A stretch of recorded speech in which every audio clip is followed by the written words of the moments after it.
Students, how are you doing? Welcome to Naya Sim or Cimnanya. If this is your first time of coming across this channel, sweetheart, kindly smash that subscribe button, turn your notification so you are notified each time I upload, and please give this video a thumb up. I appreciate you all so much, and I am saying massive shout out to every one of you for the love, the support you all shower me here with. I am grateful, and you all are super sweet. So there is this video I saw about Larry Elder going around TikTok, and I was like, I am definitely bringing this one here because one of those Oreo grifters. So okay, this video is actually about him saying that there is fatherlessness in Black community, right? And he was on a podcast. They were asking him if he thinks that there is fatherlessness in Black community, what is he as a person doing to combat it? And he was trying to tell them, do you agree that there is fatherlessness in Black community, right? The woman said, Larry, this is your flaw. This is what you talk about all the time, and we want you to tell us what you are going to do different to combat all this going on in Black community. The woman said it is his own campaign, and which is true. Larry is married to a white woman, and all he does is to talk about Black people in a very horrible way, because he has a demographic audience, people that listen to what he is talking about, which are the palm-colored people. So we are his content. Black people are his own content. So how do you always talk about fatherlessness in Black community? What are you doing as a person to stop all that going on? And then let me say this: everything going on in Black community is also going on in other communities, right? And the truth is that statistically, it shows that Black fathers are more in their children's life than every other race. Hispanic, palm-colored, and the rest of it, statistically. But all the time, they look for a way to use Black people as content for their own palm-colored people. I am rolling this clip. We'll come back to talk about it. Let me know what you all think in the comment section. So straight up, let's.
You're talking about that there's this epidemic in the Black community of fatherlessness. What have you done to combat fatherlessness in the Black community?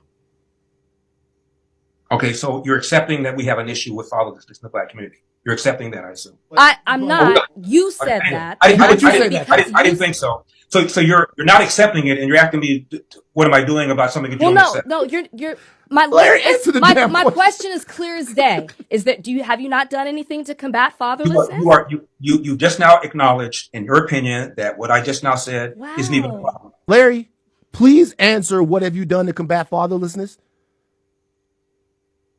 I'm waiting for Rachel to answer my question, then I'll respond. I've already answered that question. So you want me to respond to a problem, to answer what Larry, it's your campaign, Larry. Larry, this is your campaign. Your campaign is about fatherlessness. I'm giving you the floor to talk about how you have combat fatherlessness because you say it is such an issue in this country and you don't want to answer the question.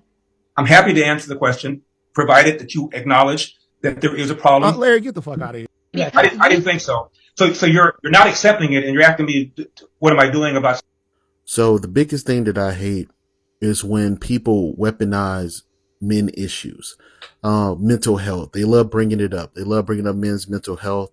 They love bringing up fatherlessness. They love bringing up, but they don't have any solutions for it. And that, bodes true for Larry Elder. She doesn't have to acknowledge the fact that an issue is an issue. That's your job to present why that issue exists. And men are looking in. The only reason why he probably ran on this is particularly to get men riled up, emotional, to get men to want to vote for him. But a lot of times, man, just like Pe0ple things on YouTube, we got to get to a point where we're actually putting solutions on the table. And the fact that you just took the time out to argue with that woman, and yes, she gave you the floor to talk about fatherlessness, and she gave you the opportunity to put some things out there that you would like to be implemented.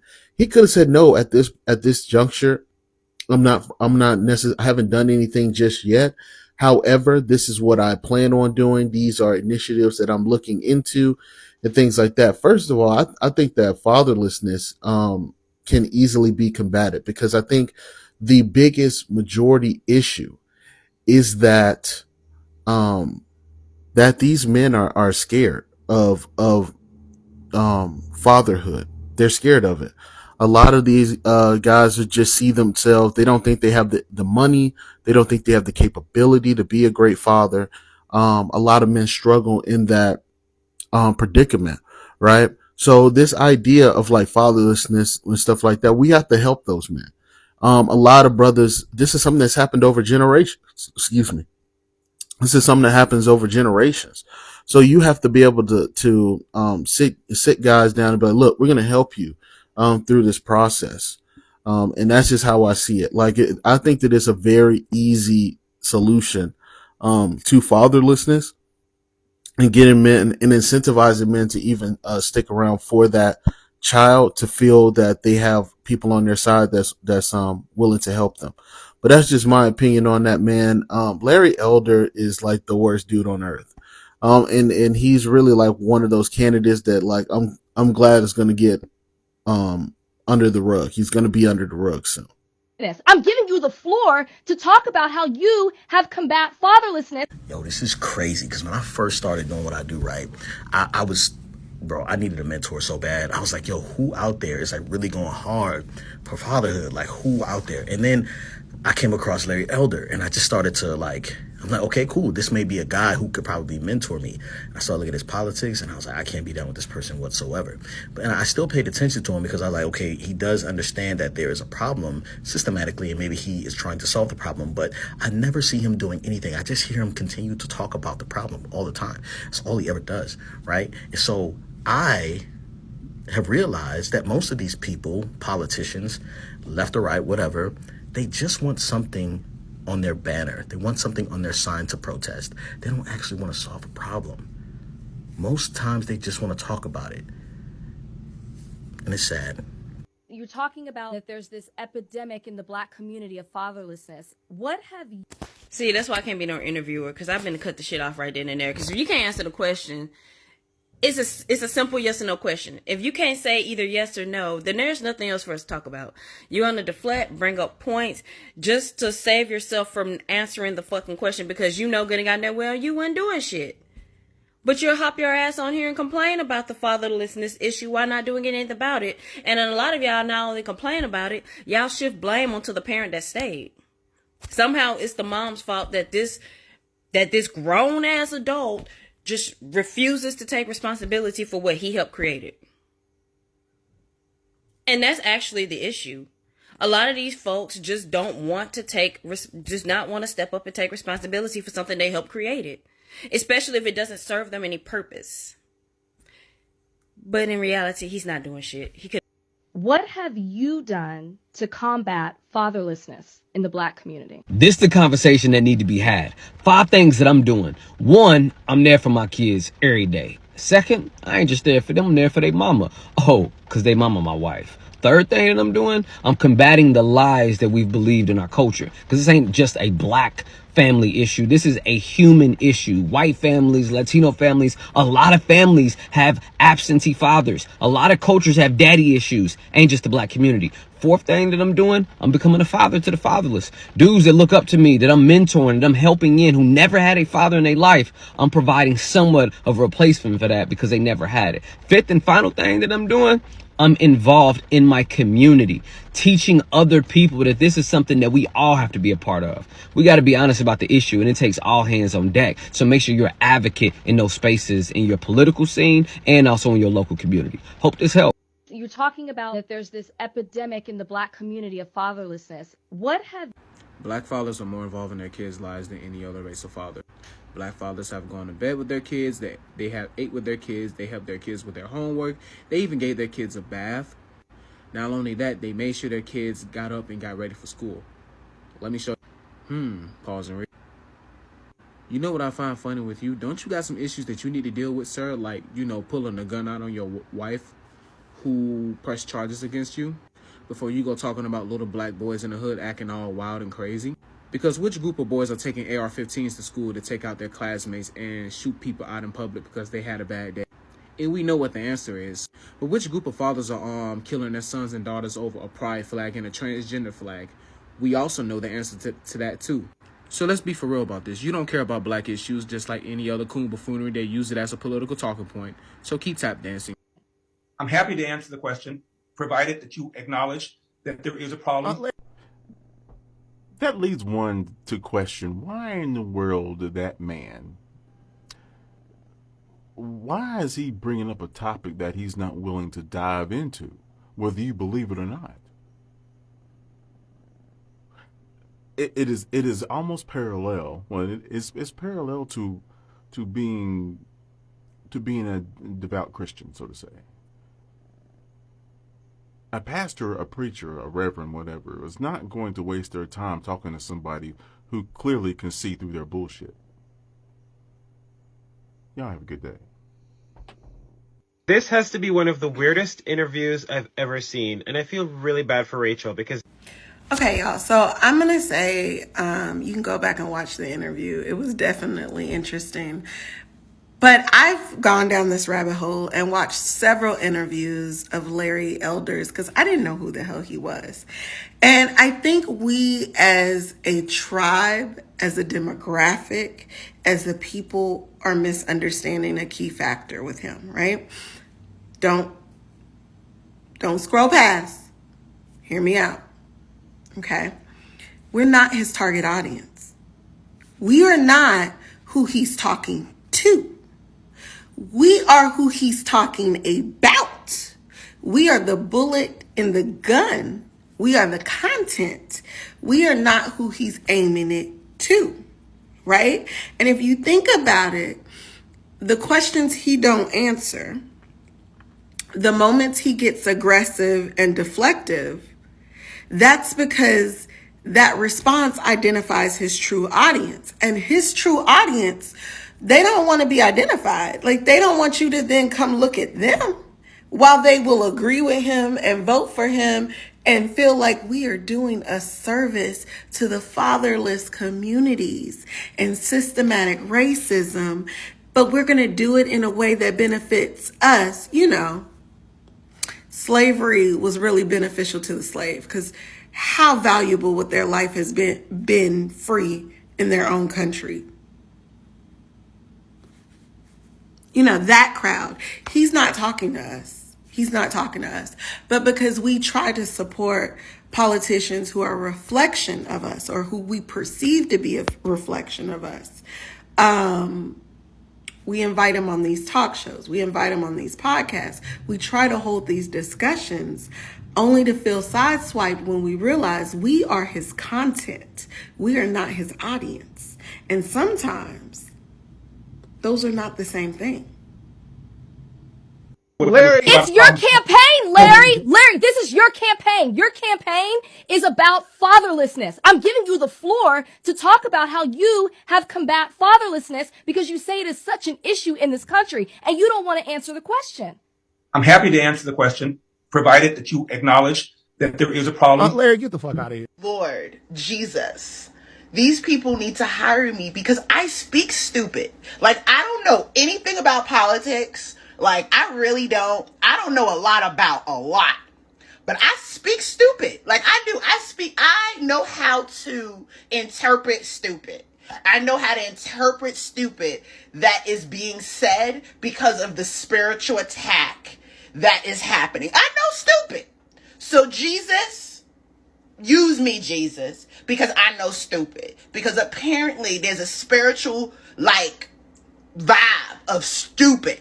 Like, just straight stupid, like stupid. Because those three people, and I'm going to go back, watch some full podcast, because I didn't watch the full podcast. I didn't, I'm be honest with you. But seeing how she blew her whole shit, which was hilarious. She's like, Larry! You know, it was, I speak stupid. Listen, I'm praying. I'm praying. You're talking about that there's this epidemic in the Black community of fatherlessness. What have you done to combat fatherlessness in the Black community? Okay, so you're accepting that we have an issue with fatherlessness in the Black community. You're accepting that, I assume. I'm not. You said that. I didn't think so. So you're not accepting it, and you're asking me, what am I doing about something that you don't accept? No, you're my Larry, answer the damn question. Baby, I listen to this podcast. I listen every week. Probably top 2 favorite podcasts. But I listen to this podcast. When I tell you, I have never in my life heard anyone more heinous than Larry motherfucking Elder. I'd never actually heard of the man before. He's a Black conservative man. He's got very, like, strong opinions. But the irony in, like, his talking points is that his strategy is just to talk over people. Like, he doesn't really have a strategy. Someone can present him with facts, and then he'll just be like, I disagree.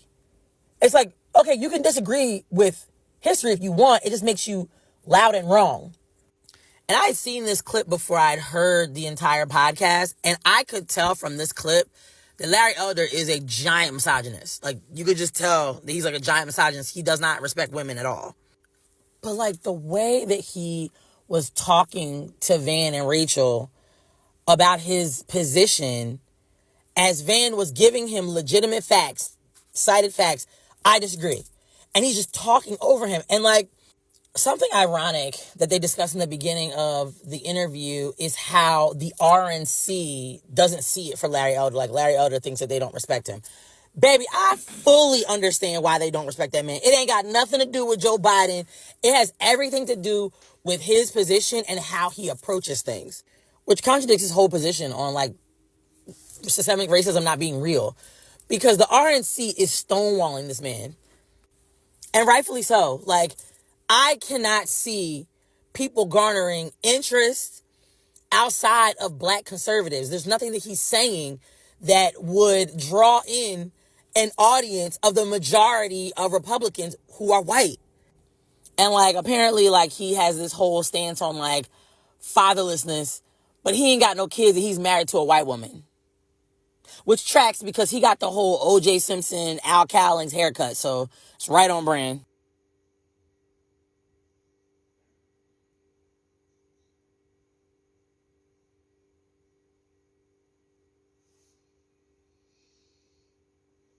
So this is all I got from these stitches, and the full video, I don't think the full video is no longer available, but I was able to grab this.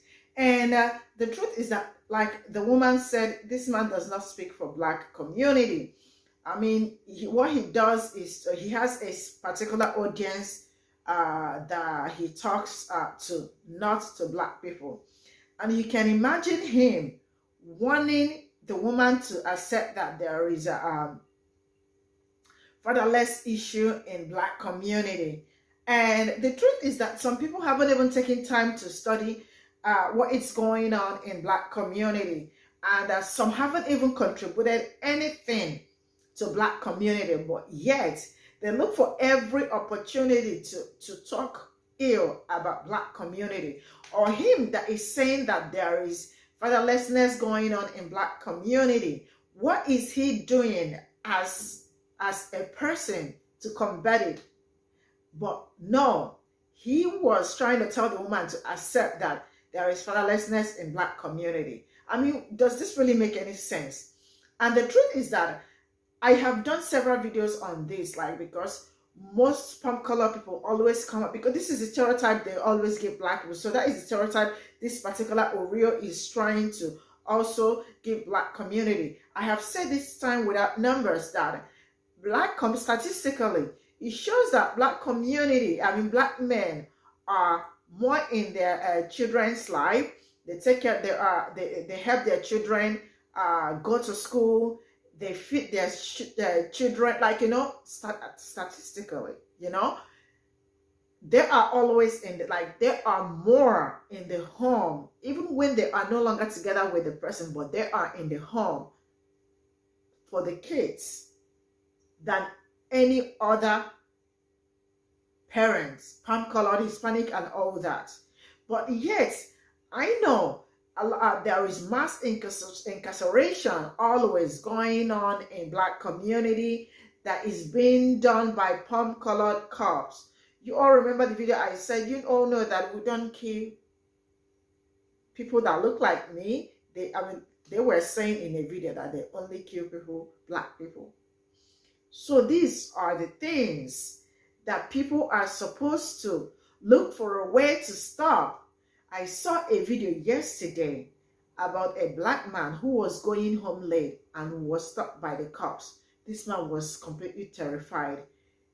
They were harassing, the cops were harassing him with gun, with pew-pew, telling him hands up. The man was screaming, I don't have anything, I am just going home. My mother is expecting me.